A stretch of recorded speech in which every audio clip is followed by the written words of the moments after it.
Parlons des San Antonio Spurs puisqu'ils ont accueilli un meneur All-Star lors de la trade deadline. Vous le savez tous, De'Aaron Fox est arrivé contre pas grand-chose. Tant mieux pour les Spurs. Ils avaient 3 matchs à jouer entre la trade deadline et maintenant. Eh bien, ils en ont perdu 2 et gagné 1. Les 3 matchs sont joués à un seul petit point d'écart avec des money time à chaque fois passionnants à suivre. Pour le coup, on a vu 3 bons matchs. On va prendre le temps de discuter à la fois des performances de Victor. On va parler de De'Aaron Fox aussi, on va parler du global, et puis on va parler de Mitch Johnson. J'ai hâte qu'on en parle de ce bon vieux Mitch Johnson, le coach. Il avait marqué des points pourtant. Il avait marqué des points, et là, il est en train d'en perdre. Je vais faire un petit récap du coup, avant que tu me dises, Erwan, ce que tu en as pensé. Je vous ai dit, 3 matchs, une victoire à Atlanta face aux Hawks, 126-125. Super fin match, on s'est régalé. Ensuite, face aux Hornets, les Spurs étaient menés. Tu rigoles ou quoi? Ils sont menés tout le match. Étaient menés tout le match. Dramatique. Ils mènent sur le premier palier du match. Et ils mènent sur l'avant-dernier palier du match. 19 dans le premier quart-temps, ils jouent complètement à l'envers. Mais ils s'adonnent de gagner avant que Miles Bridges... Apparemment, il y a des joueurs qui mettent des points et c'est tout ce qui leur raconte. Tout le monde veut marquer. En tout cas, 117-116 face à Charlotte. Et donc, parce qu'ils sont dans leur rodeo trip, qu'on connaît tous bien, en février, le fameux. Normalement, c'est là que les équipes championnes se forment. Quand t'as Tim Duncan, Parker et Ginobili, ça aide, ouais. Et Pop. Ouais, et Pop, ouais. Et donc, c'était hier. Face au Magic. Donc, défaite 112-111. Encore un money time incroyable. Paolo Banchero, magnifique. Bravo. Bon, qu'est-ce que t'as pensé de ces 3 premiers matchs qui sont quelque part, en fait, on peut tous les lier parce qu'il y a 2 défaites, mais les matchs se terminent toujours avec des money time qui se ressemblent. Les contenus sont quand même très différents. C'est vrai. Le contenu Atlanta est plutôt correct dans un match d'attaque, un peu porté par l'enthousiasme, et il y a un très bon De'Aaron Fox. Voilà, De'Aaron Fox, de toute façon, il a fait 3 matchs, il est arrivé très dur. Après, c'était une mi-molle à peine exploitable. Et puis, il a fini avec un kiki tout mou face au Magic. Donc, c'est une drôle de... C'est pas comme ça que ça doit fonctionner, normalement, De'Aaron. C'est l'inverse, je veux dire, c'est l'inverse. Où la moyenne doit être... C'est l'inverse. Pourquoi Parce que c'est ce que nous sommes. Merde à la fin, quoi. Arrête de te faire passer pour Fabrice Lucchini, tu m'emmerdes, là. Putain. Sinon, il y a France Inter, hein, si tu veux. Hein. Ils recrutent en plus. Ouais, pas les mecs qui s'appellent Erwan, parce que... Non, ça, c'est à vous. Je dis n'importe quoi. 3 matchs différents. Le match emporté un peu par l'enthousiasme, un peu de réussite face à Atlanta, très bien. Mais bon, t'as quand même déjà plus de 120 points. Vaille. Le match aux Hornets, où là, t'as eu un petit peu plus le temps de digérer. Ta première prestation, elle se finit par une victoire. Tout le monde est un peu content. Et là, tout le monde est un peu content. T'arrives chez les Hornets, qui est une équipe qui peut être chiante certains soirs, mais bon, tu as De'Aaron Fox qui arrive, ils ont dû se dire, comme nous on l'espère en tout cas dans le vestiaire, les gars, play-in dans un rodeo trip comme ça, il faut prendre... On l'avait dit, il y avait 5 ou 6 matchs, il fallait prendre au moins 4 victoires avant le All-Star Weekend. Mon gars, les 3 premiers quarts-temps à Charlotte, mais c'est ce que je craignais un petit peu, il y a plus de hiérarchie, tout le monde... Zéro hiérarchie, pas d'énergie. Tout le monde fait ce qu'il veut, ça y est, on se truc, et voilà... Moi, je l'avais dit, je fais bravo aux Spurs. Je suis pas persuadé que Chris Paul, De'Aaron Fox, Castle, Vassell, Champagny, qui, mine de rien, était même un mec qui a besoin de prendre des tirs, qui a mangé pour tout le monde. Ce qui a fait la force des Spurs dans l'histoire, c'est d'avoir un joueur all-time, Tim Duncan, 2 autres joueurs fantastiques que sont Duncan et Parker, et derrière, et on en a parlé en début d'émission avec des mecs comme Robert Horry, des joueurs qui connaissent leur rôle. Ça a été ça, la force des Spurs. Parfaitement coaché, on va y revenir aussi. Là, moi, ce que je vois, c'est que, ok, t'as fait un bon coup avec De'Aaron Fox, par contre, maintenant, il va falloir élaguer. Hein. C'est que ça dépasse de la culotte un peu, les poils. Hein. Là, il y a tout le monde qui veut... Tu peux pas prendre une haie devant la maison, tranquille. Il faut élaguer la culotte. Il y a tout le monde. Merde, il y a tout le monde qui veut marquer, scorer. Alors, Stephen Castle fait un super match, hein. Face un excellent match face aux Hornets, mais il joue tout seul. Vassell, il met un Tomar, il met des trucs et tout, mais en fait c'est chacun son tour. Victor, finalement je trouve que on n'arrive pas assez à le trouver et que lui il a encore plus, il a cette tendance à s'écarter. Il fait quand même sur les 2 derniers matchs de 15 à 3 points. Bon. Et heureusement qu'il met dedans à mi-distance, hein. Et heureusement qu'il met dedans à mi-distance. Et puis après je trouve que cette équipe là c'est complètement sur les échantillons de 3 matchs qu'on a vus, complètement tournés vers l'attaque. Ça défend quasiment peanuts. Quand je vois l'attitude du De'Aaron Fox sur Trae Young, quand je vois 2 matchs plus tard face à Orlando, qu'est-ce qui s'est passé, frérot? Pourquoi tu veux plus pourquoi tu veux plus le fléchir sur les jambes? Encore une fois, il y a pas de condamnation, mais il faut remettre de la hiérarchie, il faut se remettre à défendre. Et puis surtout, il faut y mettre un peu d'envie. Les fins de match, au bout d'un moment, NBA, il faut de l'envie. Il y a le rebond de Franz Wagner dans les mains de Victor Wembanyama. Kiki, t'as beau être trop fort, t'es magnifique, Mais au bout d'un moment... Ça peut pas arriver, ça. Et face à Moussa Diabaté, dont on va parler dans une autre vidéo, qui est magnifique et qui est l'anti-Victor, c'est-à-dire beaucoup moins de talent, par contre, toutes les possessions. Je fais ça parce que pour les gens en podcast. Bravo. Et, Fort. hein. Et il leur manque aussi, on l'a vu sur ces 3 de fin de match. À Atlanta, le match, il bascule de leur côté, il peut basculer de l'autre. Ah, pour moi, le Hornets, même si c'est un tir fou et que Victor, De'Aaron Fox est à 2 doigts de leur offrir la victoire, ils le perdent à la Grinta, et Orlando le perd à la Grinta. Donc les gars, va falloir s'y mettre. Va falloir s'y mettre parce que tout le monde se regarde là. Alors on va prendre le temps de discuter de tout ça parce que tu as dit beaucoup de trucs et que c'est intéressant. On va parler des joueurs dans un deuxième temps, mais c'est pour ça que je le disais un peu en rigolant, mais le problème aussi de cet effectif où il faut créer une nouvelle hiérarchie, il faut recréer une dynamique, une équipe qui galère de fou en 2025, 17 matchs, 12 défaites. Donc ils sont vraiment dans un trou d'abord d'énergie. Tu sens que c'est une équipe jeune, on le dit tout le temps, machin, mais et le Victor en première, ils sont dans un trou physique. Je l'explique pas. La défense, elle est d'abord dans la tête, on le dit tout le temps, et donc dans l'énergie. Donc ça, on peut même pas m'enlever l'idée de la tête que Victor il est dans un trou là, clairement physique. Ils ont du mal dans leurs entames, ils ont du mal dans leur fin de match, ils ont du mal à trouver des line-up qui soient performantes. Et ben je regarde le banc. Et ben là, pour la première fois de la saison, j'ai envie de dire, Pop manque terriblement. Il manque depuis le début, on le sait. Il se remet de son AVC. Il a dit qu'il reviendrait à un moment donné. Il précise absolument pas quand. On prendra le temps de le voir revenir sur le banc de touche des Spurs. En attendant, Mitch Johnson, qui est un coach inexpérimenté, très apprécié par les Spurs, et ben c'est lui qui doit décider de beaucoup de choses. Et j'ai l'impression qu'il est en train, clairement, d'être rattrapé par son manque d'expérience, par ce que vous voulez, peut-être son manque de compétences.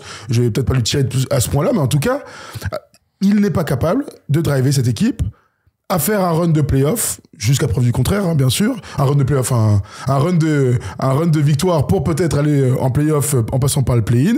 Voilà, je suis obligé de le détruire lui. Et moi, j'aime pas leur line-up de départ, j'aime pas le 5 majeur, j'aime pas les rotations, j'aime pas les associations. Ça commence à faire beaucoup. Alors, bien sûr, ils n'ont pas de poste de 5 remplaçant. Zach Collins, qui était cata, au moins amener ça. Charles Basset, qui est, d'après moi, au mieux un athlète, si ce n'est, tu vois ce que je veux dire, eh bien, s'est blessé au genou. Donc, ils ont personne. Ils viennent de signer Bismack Biyombo. Au moins, il y a un mec d'expérience, juste qui va faire le nombre. Parce qu'aujourd'hui, c'est Jérémy Sohan qui joue poste 5 dans le deuxième 5. Et Jérémy Sohan, il souffre terrible, alors qu'il avait été très bon avant. Mais non, mais là, on l'a vu parfois très bon, là, poste 4, poste 5. Ah, ouais. Là, il l'envoie à l'abattoir. Il a le droit d'être bon, il donne des bonnes minutes. Il est pas bon en ce moment. Non, mais là, il joue poste 5, pas en plus sur une match-up, on veut jouer small ball, où il a des ballons larges. Non, il joue 5 à l'ancienne. Voilà. Vas-y, gros, il manque un mec, vas-y, dépanne. Hein. Ah ouais, c'est clair. Donc moi, en fait, là, je suis un peu déçu parce que la semaine dernière, on avait dit, il faut viser ci, il faut viser ça. Enfin, c'est pas avec cette équipe, pas ces performances-là qui vont viser quoi que ce soit. J'ai une question pour toi. On se souvient que Chris Paul était 6e homme, il sortait du banc aux Warriors. Là, quand De'Aaron Fox arrive, nous on en avait parlé avec Tom, on se dit, mais qu'est-ce qu'il va faire? Est-ce qu'on imagine que Chris Paul va sortir du banc? Il l'a déjà fait, il peut l'accepter. Alors, il accepte aux Warriors, peut-être aux Spurs, mais bon, je me disais que là, il associe Fox et Chris Paul. J'aime pas du tout. Moi, je veux dire, d'ailleurs, on avait parlé, t'as vu, je t'avais dit, du coup, De'Aaron Fox, qui est, même si c'est un meneur-scoreur, c'est un meneur, c'est pas un deuxième arrière. Et du coup, il joue beaucoup plus deuxième arrière. Il se change un petit peu. Ouais, mais il se marche dessus. Il joue beaucoup deuxième arrière. Et voilà, merci. Il se marche dessus. Ouais, il se marche dessus. Et moi, mon idée de mettre Stephen Castle, elle est évidente, c'est d'avoir un très bon défenseur sur les lignes arrière qui est fait pour ça. Et tout le problème de Stephen Castle, c'est qu'aujourd'hui, il est vraiment en train de jouer pour prouver. En même temps, c'est un rookie. Il y a une course rookie de l'année qui peut lui permettre d'aller chercher ce titre. Je pense qu'il l'a en tête. Et je vois que c'est un mec qui est téméraire, qui lâche rien et tout. Le problème, c'est qu'il est pas du tout géré. Il a un côté Jimmy Butler. Ouais, un peu. Il fonce, mon gars. Et quitte à faire des dingueries, hein. Il fait des 1 contre 3, il prend beaucoup de tirs à 3 points, il est maladroit. Mais ça, c'est encore une fois la faute du coach. C'est le coach qui doit lui dire, là, on est dans un projet où il faut qu'on arrive à gagner des matchs. Donc, il a l'âge des joueurs. Oui, c'est vrai. Mais... En tout cas, il y a un joueur qui a 50 plus que lui quand même. Hein. Ouais, voilà. Donc moi, je suis un peu déçu. J'aurais aimé qu'il soit dans le 5. Après, l'association Stephen Castle, De'Aaron Fox, à l'instant T, je suis pas sûr qu'elle marche non plus. Donc c'est pas simple. Hein. Moi, je serais même prêt à aller loin, mettre Champagny avec dans le 5 pour lui envoyer défendre sur les mecs. Encore une fois, le basket, tu vois ce que je veux dire ? Le basket a changé. Basket a changé. Okay, mais non, mais oui. Les Spurs, ils sont champions avec qui sur le poste 3 ? Bien sûr, Bruce Bowen. Voilà, donc on n'est pas obligé d'aller dans des extrêmes comme cela. Mais encore une fois, monter une équipe, c'est arrêter de croire en des choix de draft hauts, des potentiels, des mecs, des Vassell, Castle, c'est super. Non, mais à un moment donné, il faut que ça soit complémentaire. Ça l'est pas du tout. Non. Là, ça ne l'est pas du tout. Et je vois pas va y avoir des réglages, j'en suis sûr. Mais je vois pas comment ça peut l'être à terme. Je vois pas comment ça peut l'être à terme parce qu'ils ont tous cette volonté de vouloir mettre des paniers. Ça peut revenir à terme, Erwan, pour un truc simple, c'est que il va avoir le All-Star Weekend. Alors, il y a la plupart des mecs qui seront à San Francisco. C'est une histoire de profil, Thomas. C'est pas qu'une histoire. Non, je pense que c'est une histoire de hiérarchie et de rotation. Hein. Parce que les joueurs sont. Ah, je sais que ça te fait rire. Ah oui, ça fera toujours rire, mais merde quoi. C'est pas une histoire de... Peut-être qu'à terme, il y aura la moitié des mecs qui seront plus là. Il n'empêche qu'avec cette équipe-là, tu dois mieux jouer au basket. Tu dois avoir une hiérarchie plus claire. Je crois que tu dois avoir 2 meneurs qui se partagent le temps de jeu. De'Aaron Fox, Chris Paul. Si Chris Paul est particulièrement bon sur un match, ils jouent ensemble. Sur le poste 2, ça doit être beaucoup plus clair, la hiérarchie. Tu me mets Vassell, tu mets Castle, tu te démerdes, je m'en fiche. Mais tout le monde, le problème, c'est qu'il met tout le monde joue, il essaye plein de trucs, ça n'a pas de sens. Et donc, c'est pour ça que j'ai commencé par Mitch Johnson, parce qu'on peut tourner le truc autant qu'on veut, tant qu'ils ne retrouvent pas leur énergie, je sais pas si c'est de la motivation, mais en tout cas leur énergie, ils vont être en galère. Et donc, une meilleure rotation aussi. Ah, mais là, les Spurs, enfin, on y arrive. Et c'est enfin un débat que j'ai envie d'avoir depuis des années autour des Spurs. C'est que les Spurs, ils ont eu tous les coachs là, quasiment 80% des coachs NBA, des bons coachs NBA, ils sont passés assistants de Popovich. Mais ils sont tous barrés. Oui. Ils sont tous barrés. Et l'année, bon, les faits ont fait que bon, ben, ils n'ont pas pu choisir, mais l'année où finalement un mec prend la place de Popovich, même temporairement, ben, c'est une pipe. Mais, non, mais c'est une pipe. En tout cas, c'est un mec inexpérimenté. Mais pourquoi ils prennent pas Brett Brown, il est sur le banc. Mais Brett Brown, il a plus de coaching. Je m'en fous. Tu l'as vu sur le banc, Brett Brown? Non, mais attends, Erwan. Tu l'as vu à Charlotte? Tu sais, moi, j'ai vu l'image à Charlotte. Je me suis dit, ah, mais en fait. Mais ils ont un mec d'expérience. Il est comme ça sur le banc, il parle avec le mec. Mais parce que frère, tu vas faire écouté par Mitch Johnson. Tu vas faire écouter ce en tout cas, moi j'aime bien quand il y a des mecs d'expérience, ou alors c'est un génie du basket. Peut-être que lui, il a pas envie de le faire non plus, Brett Brown. C'est un moment donné, on lui dit, gros, tu vas prendre l'équipe, il te dit, j'ai pas envie. Bon, ils sont planqués, les mecs. Non, mais Johnson, c'est le premier assistant. En tout cas, c'est pas lui. Moi, ce que je trouve, et c'est un constat, c'est un fait, c'est dur d'aller contre moi, pour le coup. Je te dis, avec tout ce qu'ils ont eu. Oui, non, mais c'est clair. Même Becky Hammon, j'ai envie de te dire. Tout le monde s'est barré parce qu'ils sont tous finis par se dire, bon, l'autre, il va jamais partir. De toute façon, moi, je vais attendre. Et le jour où ça tombe, eh ben, ils mettent un mec qui est très jeune, inexpérimenté. On sait pas peu d'où il sort et pourtant, j'avais trouvé quelques bonnes petites choses. Oui. Quelques bonnes petites choses, mais finalement, il avait juste mis les charentaises un peu de Greg Popovich. Là, il y a un vrai changement d'équipe avec un joueur majeur qui arrive. Il y a des rotations à faire, des associations à faire, des rotations à faire. Il fait tout à l'envers. Donc, du coup, les petits points qu'il avait marqués dans la continuité de Pop, ben là, il vient de les perdre. Ou là, c'est à lui, quelque part, de dessiner un schéma. Et là, il n'y a plus rien. Il joue complètement à l'envers et c'est en partie sa faute. Est-ce que, tu vois, là, tu dis, tout le monde est passé et tout au sein des Spurs, et d'ailleurs vous le savez, hein, il y a des anciens coachs des Spurs absolument partout dans la ligue. Mais après le constat, c'est que Pop il veut pas lâcher. Oui. Il vient de faire un AVC. C'est l'un des premiers responsables aussi. Il vient de faire un AVC et c'est terrible. Il est très âgé maintenant pour un coach, il a une carrière légendaire, etc. Il a dit, je reviendrai. Il a pas dit, j'ai fait un AVC, je pense que ça y est, je vais faire un pas en arrière et tout. Le message qu'on a entendu, Erwan, c'est, je vais revenir. I'll be back. I'll be back. Non, mais tu vois ce que je veux dire. Donc, moi, j'ai du mal à tailler des mecs. Moi, si je suis là et tu me dis, hey, le gars, il est là, tu vas jamais prendre sa place. Bon, au bout d'un moment. Bah ouais, mais comment ça se passe? Non. Oui, c'est la faute des Spurs, tu veux dire. Merci. Oui, d'accord. C'est pour ça que les Spurs, et à juste titre, qu'on met souvent en exemple, la franchise la mieux gérée, bah oui. et bla, et non, on a encore fait un coup de génie, nana. Merci Bufford a bien bossé sur la trade deadline. Bravo. Maintenant, il va falloir quand même tailler tout ça pour que c'est un peu de sens, parce que pour l'instant, sur les 3 matchs que je vois, c'est pour l'instant un bon bordel, même si sur le papier ça a de la gueule. Pour NBA 2K, c'est bien. Sur le papier, pour l'instant, ça a de la gueule, ça c'est un peu le bordel.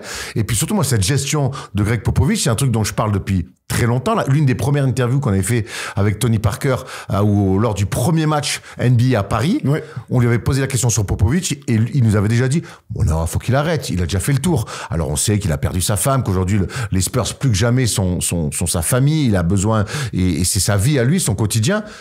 Mais le problème, c'est que les Spurs, ils sont à poil le jour où il part, Popovich. Ils trouveront quelqu'un d'autre pour... Oh. Ils trouveront quelqu'un d'autre.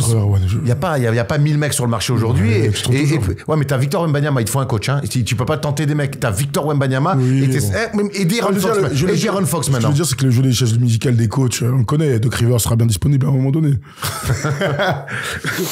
Il y a des commentaires de certains d'entre eux qui disent, les gars, ça fait que 3 matchs. Alors, ça fait 3 matchs avec De'Aaron Fox. Ils disent attention au déclat, pas de, voilà, ça sert à rien de s'emballer, etc. L'avis sur Mitch Johnson, il date pas il y a 3 matchs. Voilà. Évidemment qu'ils vont encore avoir du temps. Il y a un petit sondage sur la course au play qui est intéressant. Ils ont perdu énormément de matchs dans les fins. Ah oui. Non mais à New York, à Noël, ils perdent aussi parce que ils mettraient Jones sur le banc le 25 décembre là au Garden. Je sais pas pourquoi. Mais Jaron Fox est venu et censé. Voilà. D'ailleurs, il est très bon dans les money time. Hein. Il a mis des gros tirs. On l'a vu être capable de faire la différence. Après, je ne défends pas. Mais sous Mitch Johnson, ils ont perdu énormément de matchs dans les money time. Mais son pourcentage doit être vraiment dégueulasse. Clairement. Certains disent Vincent Collet, vous rigolez, bravo, pour prendre le relais de notre ami.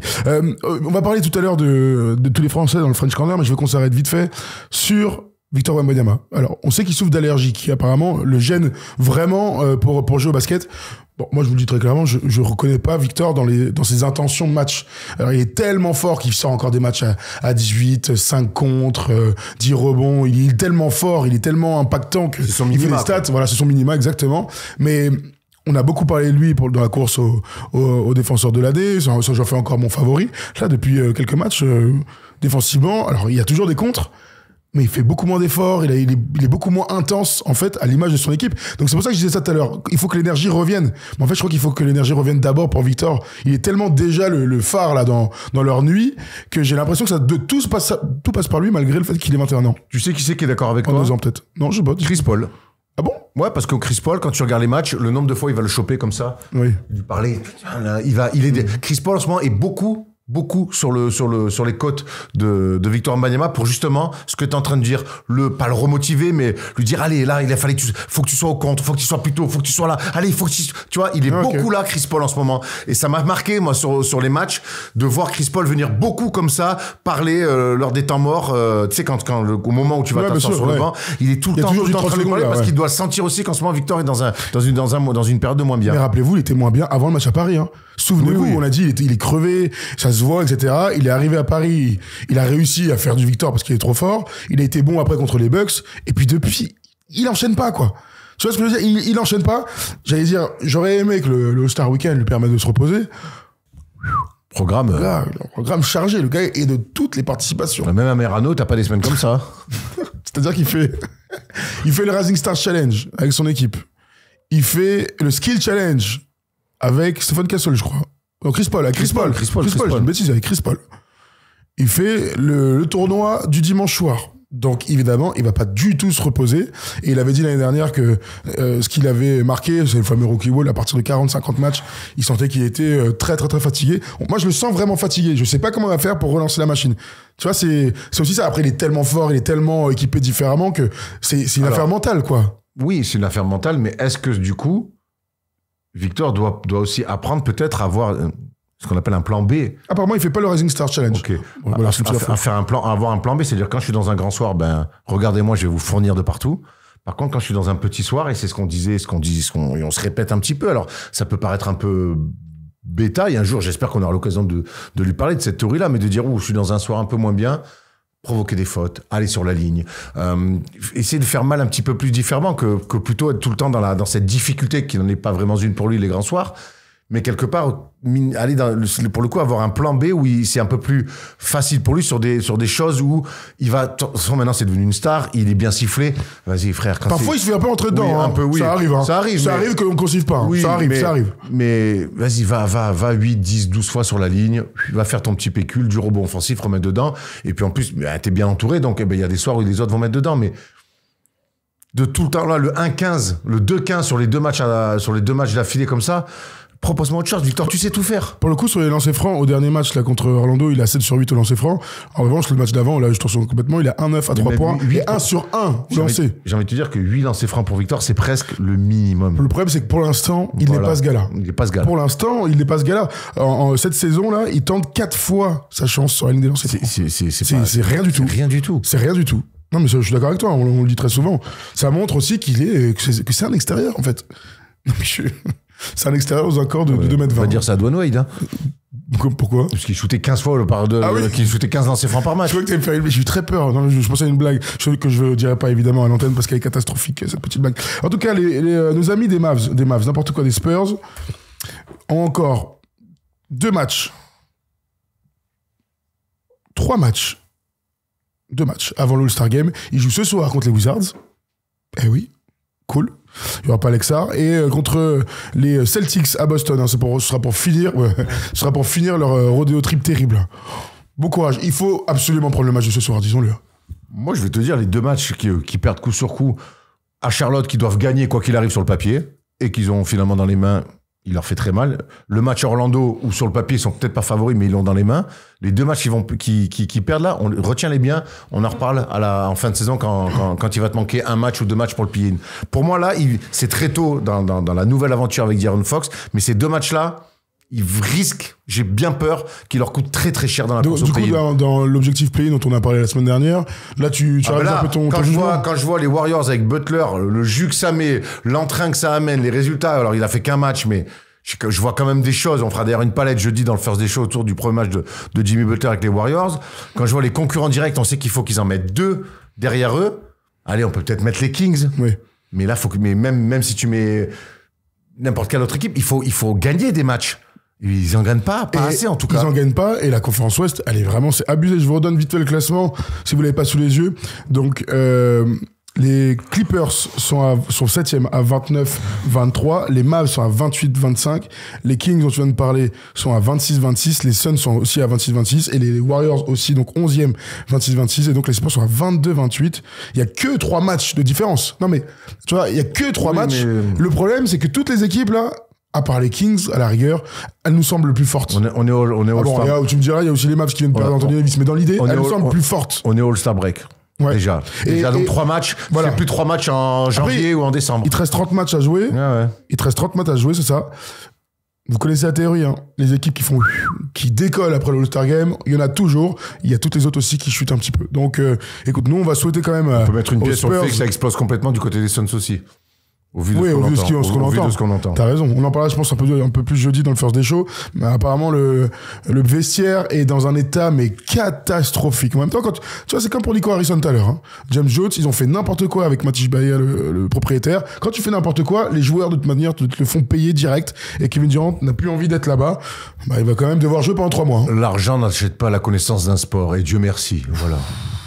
Moi, je serais jamais pour les équipes qui ont des proprios qui sont pas passionnés, qui se prennent pour des... C'est pour ça qu'on met des GM, normalement, des présidents des opérations basket. Voilà, tu sors un peu, non? Voilà, exactement. Bah, je pense aussi. Bon, écoute. Voilà pour les Spurs, bien sûr, on en reparlera plus tard, de Victor Wembanyama et de cette équipe, en espérant qu'ils gagnent des matchs pour nous offrir un petit run de fin de saison, là, et qu'ils jouent, et on le disait, qu'ils découvrent la post-season par le play-in. Ah, ben ouais, voilà, parce que là, c'est vraiment important. Moi, quand De'Aaron Fox arrive, vraiment, je me dis, ok, putain, il va y avoir une deuxième partie de saison cool, il va y avoir un run pour le play-in, on a envie d'y croire, on va peut-être découvrir pour la première fois Victor Wembanyama en la post-season. Bon, là, en 2 matchs, ils vont couper la chic. Hein. Ah ouais, ça nous a... Ouais, et puis derrière, les concurrents qui prennent des matchs aussi... Ouais, c'est très dur cette première semaine avec De'Aaron Fox. Elle aurait pu être parfaite et il se retrouve un petit peu dans la mousse. Bref, voilà pour cette petite vidéo sur les Spurs. Si tu regardes en replay, n'hésite pas à mettre un petit like et à mettre un commentaire. Tu nous dis ce que t'en penses. Si t'as envie de détruire Mitch Johnson, eh bien tu es au bon endroit. Il est un peu jeune pour ça, mais bon, il est coach ou il est pas coach?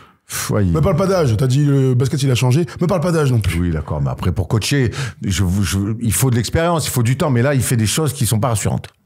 Ouais, heureusement que c'est pas mon coach. Après c'était pas prévu qu'il soit là, c'est toujours ça, hein. On en revient à un Gonz qui est là, c'était pas prévu qu'il soit là. Ouais, Luke Walton à côté, bon bref je te relance pas là-dessus. C'est Red Auerbach gros à côté. Qu'est-ce qu'il fait ce bon vieux Red Auerbach? Ah pardon. Non mais Luke Walton je crois qu'il est sur un banc, il est assistant. Oui, attends, il est pas... Il est pas avec Doc Rivers? Oh j'ai un trou. Oh, je vais vous le dire. Luke Walton, je vous dis ça tout de suite, pour finir cette magnifique vidéo, né à San Diego, en Californie, on s'en fiche. Il est aux Pistons. Il était aux Cavs depuis 2 ans. Qui font du bon boulot. Voilà. Il est avec JB Biggerstaff, il le suit, quoi, en gros. Ouais, mais il fait du bon boulot. Voilà. Les Pistons. Voilà. Allez, on s'arrête là-dessus. Les Pistons font du bon boulot. Magnifique.